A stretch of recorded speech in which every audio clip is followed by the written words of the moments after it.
What's up, guys? It's Shadow, and welcome back to another episodic episode of episodes, which I like to call The Road to Diamond Pistols, though it may be a little bit cheesy of a title. Sorry!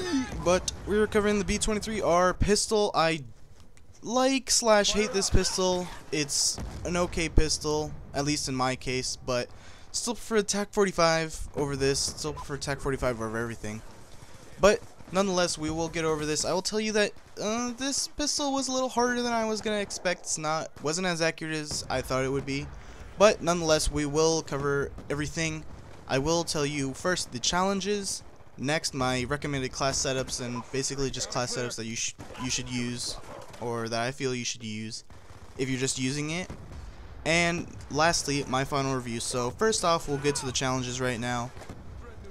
Now from this episode on, we will be going through the camos just really quick, just because I've covered them in my last couple videos. But for those who don't know anyway, and if you came across this video first, let's get to Cryptek Typhon. The last camo you need for headshots, you need to get 100 headshots. Carbon fiber, you need to get 30 revenge medals with the B23R, meaning you need to kill someone that kill you first or recently. Cherry Blossom and Art of War, you need to get 150 kills without perks or attachments. Usually I do that at the same time. I'm pretty sure a lot of people do that at the same time. I don't know who wouldn't. For Ronin, you need to get 20 double kills. That went quicker than I had expected. Also, which went quicker than I expected, was the 10 Bloodthirsty medals. Bloodthirsty is a 5 kill streak, if you don't know that. 5 gun streak, you need to get 5 kills in a row without dying. And what I've also learned is that if you happen to have like knifed someone or killed someone with a grenade or something in your kill streak, as long as you just get 5 kills with that gun without dying anyway, you'll still get that challenge done. You'll still get progression through it without actually getting the medal itself, or you'll just get it earlier and everything. But either way, just get a 5 gun streak with that particular gun in general.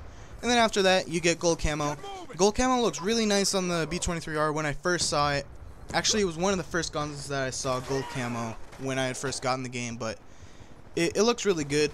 If not gold camo, I would recommend Art of War. Art of War looks really cool on this gun, or carbon fiber. You know, either way, it's all for looks anyway. So whatever you guys like, it looks really awesome. But now let's get on to our class setup.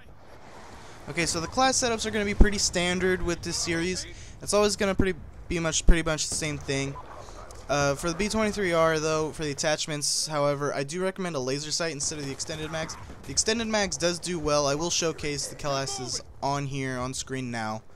And for perks, lightweight ghost, fast hand scavenger, tac mask, and a concussion grenade. Concussion grenade will help really well, and it'll get you through a lot when you're trying to just hold those enemies still just so you can get a clear headshot. I know a lot of people will be like, oh, this is fucking noobish, Shadow, what the fuck are you doing? But I just wanted to get through those headshot challenges. It's such a pain to get through those headshot challenges. But what I'll show right now is another class setup. If you don't like ghosts, or if you don't like using scavenger or lightweight or anything, if you want flak jacket, if you want blind eye, if you want just other perks, that's fine with me. That's just fine. It's your choice, whatever. But what I'll show you on screen now is pretty much the equipment that's necessary anyway. At least what I feel is fast hands, tactical mask, and the gun itself with a concussion grenade. Tactical mask will help you not only with, you know, stun grenades or flash grenades that are going to be thrown at you when you're going to be in tight situations with a close quarters gun, but if you threw a concussion, your own concussion at an enemy, and you happen to stun yourself, it won't affect you as much, and you'll be able to get that clean headshot like I've told you before. Also, what would be a good idea that I'm showing right now is secondary gunfighter using the extended clip and laser sight. Laser sight is a really great attachment for that pistol, because the hipfire crosshairs are really tight anyway, and if you put laser sight on it, it'll make it even better. All you have to do is just get those crosshairs right near their head, or around their head, or above their head, or something. Just fire away everything, just hip fire, spray and pray near their head, and you'll be good to go. You'll be getting those headshots pretty much 8 out of 10, 9 out of 10.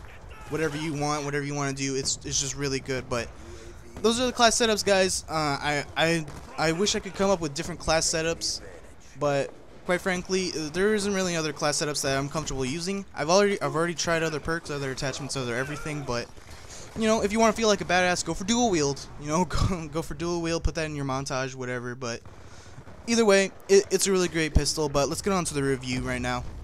Now, there are many pros and cons to this pistol. First of which, on the upside, is that it's a 3-round burst pistol. You'll be getting more shots off with less squeezes of the trigger. It's a great pistol for suppressive fire, but on the downside, and you know, this is really just 1-in-1. On the downside is that I don't know if it's particularly a bad thing for other people, but it's fairly inaccurate for me when I'm aiming down sights. If I were to give any tips or tricks on how to use this pistol effectively, and that is to get up in their face, it's a rushing pistol, and hip fire, hip fire, hip fire.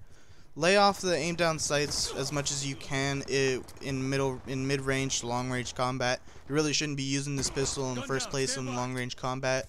But either way, it's a consistent pistol either way. It's a really great pistol. And for my rating, I give it an 8 out of 10. Reason being is that for the ammo count, you'll burn through it quicker and quicker and quicker. That would force you to probably use Scavenger if you don't. And if you don't use Scavenger, you really shouldn't be using this pistol in the first place. You get 15 rounds in the regular magazine, which gives you 5 bursts, 5 squeezes of the trigger. And you know, it's pretty effective when you're at close range. But if you're using that pistol alone and alone only, you should be using Scavenger. That's why I had given you that tip to use Scavenger in that class, because you're gonna need to pick up ammo a lot, and you're only given, I think, 3 magazines every game, every life, and it's just really time consuming to switch out the pistol and then have to, you know, die or just kill yourself anyway to get more ammo. If you're trying to go for these challenges, you really need Scavenger with this gun. Now, I'm not saying this is a bad pistol. I gave it an 8 out of 10, which is a fair review for me. The reasoning I've given you is that it's just fairly inaccurate for me, and that it's more ammo consuming. That's just the sole reasons why I'd give it more of a lower rating than I would have on, say, the TAC 45 or the 5.7 or something like that. I mean, the TAC 45 already does have low ammo count. That's why I'd given it not a 10 out of 10, but it's a powerful pistol. This one, however, you know, you'll get more ammo. You'll get 7 bursts with extended clip, but that takes up you know, an attachment slot that you could use, like dual wield, laser sight, or even reflex sight if you're into that. But you know, it just takes up more slots for your perks, whereas a Scavenger would be in the case. But overall, it's a great pistol. I highly recommend you use this pistol if you wish to, as a rushing class. I use it in one of my rushing classes. I use it in a big rushing class that I use a lot with the Scorpion, and it's just a really great pistol. It's a really consistent pistol, and I do highly recommend that you use it. And that's all I can say. Thank you for watching, guys. If you wish to check out my channel, please do subscribe if you haven't already, and like the video if you liked it. I'll see you guys in the next episode of Road to Diamond Pistols, or I'll change the freaking name because it's always a road to something in Call of Duty, am I right? But I'll see you guys later, and see ya!